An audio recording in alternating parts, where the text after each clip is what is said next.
উফ, বড্ড খিদে পেয়েছে।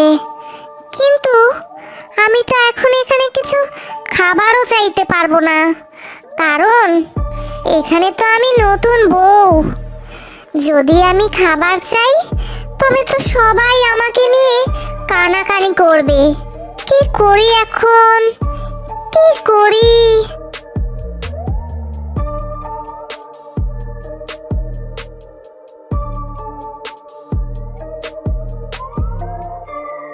কি ব্যাপার বৌমা, তুমি মনে মনে কি ভাবছো বলো তো বৌমা?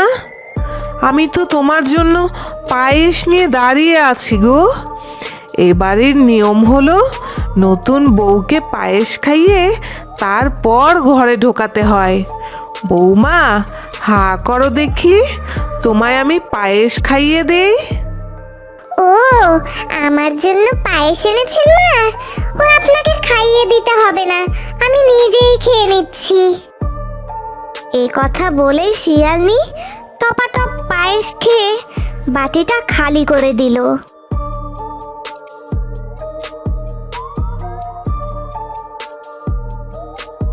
কি গো বৌমা, তুমি একাই সব পায়েস খেয়ে নিলে?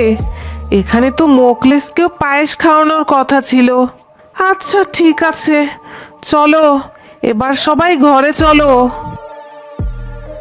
মা শিয়ালনির কথা মতো সবাই ঘরে চলে আসে, আর জরিনার সাথে শুরু হয় মোকলেসের সংসার।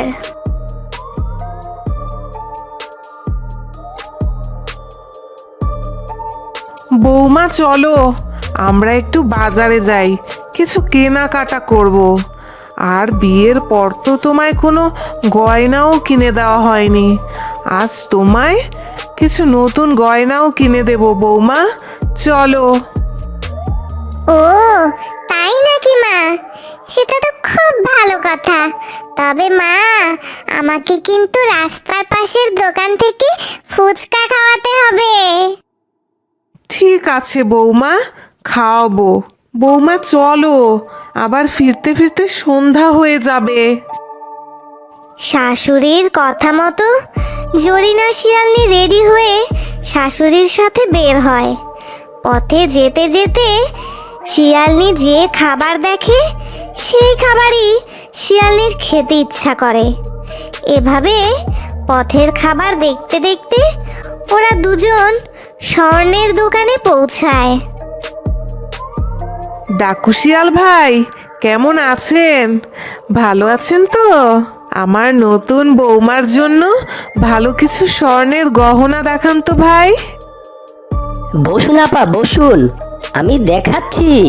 সব নতুন নতুন কালেকশন দেখাবো, দেখবেন বৌমার অনেক পছন্দ হবে।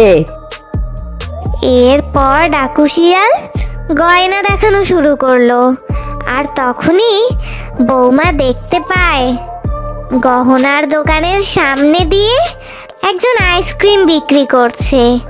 আর তা দেখে জরিনা শিয়ালনি আইসক্রিম কিনতে চলে যায়।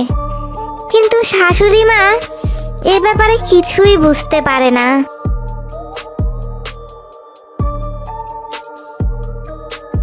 ও বৌমা, দেখো তো গয়নাটা কেমন। আমার কিন্তু গয়নাটা বেশ পছন্দ হয়েছে, তোমারও পছন্দ হবে। আরে বৌমা, কোথায় তুমি? বৌমাকে দেখতে না পেয়ে শাশুড়ি মা অনেক রেগে যায়। তখনই জরিনা শিয়ালনি আইসক্রিম খেতে খেতে সেখানে আসে। জরিনা শাশুড়ি মাকে দেখে বুঝতে পারে যে শাশুড়ি মা তার উপর অনেক রেগে আছে। এই কি মা, ওভাবে তাকাচ্ছেন কেন? আসলে মা, আইসক্রিমওয়ালাকে দেখে আর লোভ সামলাতে পারিনি, তাই আইসক্রিম কিনতে দৌড়ে চলে গিয়েছিলাম। মা, আপনার হাতের গয়নাটা কি আপনি পছন্দ করেছেন? ও মা, খুব সুন্দর হয়েছে। কিন্তু মা, কালারটা জানি কেমন। ওনাকে বলুন না কিছু অন্য কালার আছে কিনা। এরপর শাশুড়ি আর বৌমা মিলে তাদের পছন্দের গয়না কিনে নেয়। হঠাৎ জরিনা বৌমা দেখতে পায় পাশেই একজন আচার বিক্রি করছে। জরিনা তা দেখে আর নিজেকে সামলাতে পারে না, দৌড় দিয়ে সেই আচারওয়ালার কাছে যায়। কাকু কাকু, আমাকে তাড়াতাড়ি 10 টাকার তেঁতুলের আচার দিন তো দেখি। জরিনা বৌমার কথা মতো আচারওয়ালা জরিনা বৌমাকে তেঁতুলের আচার দেয়, আর বৌমা তেঁতুলের আচার খেতে থাকে। আর বৌমার অমন কাণ্ড দেখে শাশুড়ি মা অনেক রেগে যায়। মা, ওভাবে মুখ গোমড়া করে আছেন কেন? আসুন মা, আসুন, এসে তেঁতুলের আচার খান। ও, বুঝেছি, আপনি রাগ করেছেন তাই না? দাঁড়ান দাঁড়ান, আমি গিয়ে আপনাকে নিয়ে আসছি। এ কথা বলে বৌমা তেঁতুলের আচারের বাটিটা রেখে শাশুড়িকে আনতে যায়। ঠিক তখনই একটি টুনি পাখির ডিম তেঁতুলের আচারের বাটিতে পড়ে আর আচারের সাথে মিশে যায়।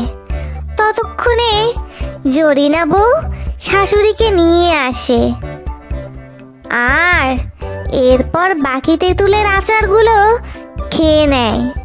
কিন্তু জরিনা শিয়ালনি বুঝতেও পারে না সে তেঁতুলের আচারের সাথে একটা টুনি পাখির ডিম খেয়ে নিয়েছে। বৌমা, তুমি আর কত খাবে বলো তো? বাড়িতে যেতে হবে না নাকি? সন্ধ্যা হয়ে আসছে, তাড়াতাড়ি চলো। ও বৌমা, আর আচার খেতে হবে না, চলো বাড়ি চলো, অনেক দেরি করে ফেলেছি আমরা এখন। এরপর বৌমা ও শাশুড়ি দুজন বাড়িতে চলে আসে।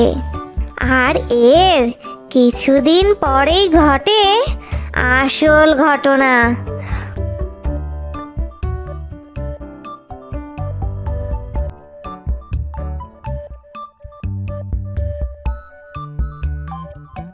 হঠাৎই জরিনা বৌমার পেট ব্যথা শুরু হয়ে যায়। ও মা গো, ও বাবা গো, পেট ব্যথায় মরে গেলাম গো। ও, এত পেট ব্যথা করছে কেন আমার? ও, বুঝতেই পারছি না। অত অস্থির হয়েও না বৌমা, এর সময় এমন একটু পেট ব্যথা করেই। তবে তুমি যে গর্ভবতী হয়েছো তাতে আমি অনেক খুশি হয়েছি। তুমি একটু ধৈর্য ধরো মা, সব ঠিক হয়ে যাবে। শাশুড়ি মায়ের কথা শুনে শিয়ালনি নিজেকে শান্ত রাখতে চাইলেও শান্ত রাখতে পারে না। দিন দিন তার পেটের ব্যথা বাড়তেই থাকে। আর একদিন জরিনা শিয়ালনি ভীষণ অসুস্থ হয়ে যায়। হায় আল্লাহ, এসব আমি কি দেখছি? শিয়ালের পেটে টুনি পাখি, এমন তো আমি এর আগে কোথাও দেখিনি।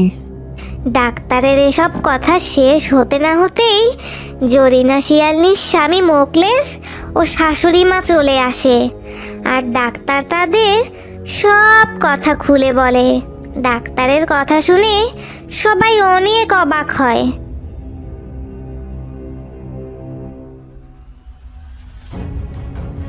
এসব কি শুনছি আমি?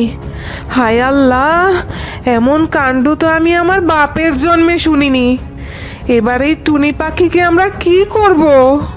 কোথায় ভাবলাম আমার ফুটফুটে একটি নাতি হবে, তা না, হয়েছে একটা টুনি পাখি। কি আর করব মা, আমার স্ত্রী যখন একটা টুনি পাখিকে জন্ম দিয়েছে, তাহলে এই টুনি পাখিকেই আমরা আমাদের নিজের সন্তানের মতো বড় করব। তারা সবাই টুনি পাখিকে নিজের সন্তানের মতোই লালন পালন করতে থাকে। এভাবে বেশ কিছুদিন কেটে যায়।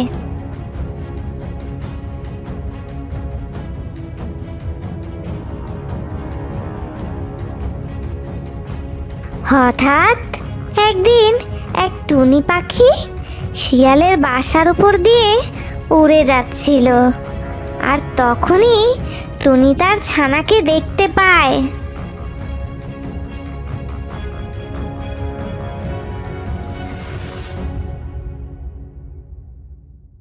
এ কি, আমার ছানা এখানে কেন? আমার ডিমটা হারিয়ে যাবার পর আমি কত জায়গায় আমার ডিমটা খুঁজেছি, তুমি কোথাও পাইনি। আজ তোমার কাছে আমি আমার ছানাকে পেলাম। ও আমার ছানা, আমার ছানাকে আমাকে ফিরিয়ে দাও বলছি। না না, আমি আমার মাকে ছেড়ে কোথাও যাব না। তুমি কে বলো তো দেখি? আমি তোমাকে চিনি না। তুমি চলে যাও, এখান থেকে চলে যাও বলছি। এটা আমার মা, তুমি আমার মা নও। মা রে, অমন করে বলিস না মা, আমি তোর মা। শোনো টুনি, হতে পারে ডিমটি তোমার, কিন্তু আমি ওকে আমার গর্ভে ধারণ করেছি, তাই ওর মা একমাত্র আমি। ওর মায়ের অধিকার একমাত্র আমার। আর যেহেতু আমার মেয়েও তোমার কাছে যেতে চাইছে না, সেহেতু তুমি চলে যাও, আর কখনো এখানে এসো না বলে দিলাম, নয়তো আমি পুলিশের কাছে যাব। টুনি পাখি তখন মন খারাপ করে সেখান থেকে চলে যায়।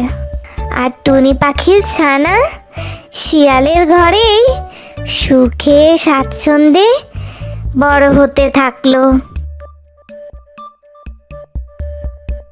ছোট্ট বন্ধুরা, তোমাদের এই ভিডিওটি কেমন লাগলো এক্ষুনি কমেন্ট করে জানাও, আর লাইক দাও।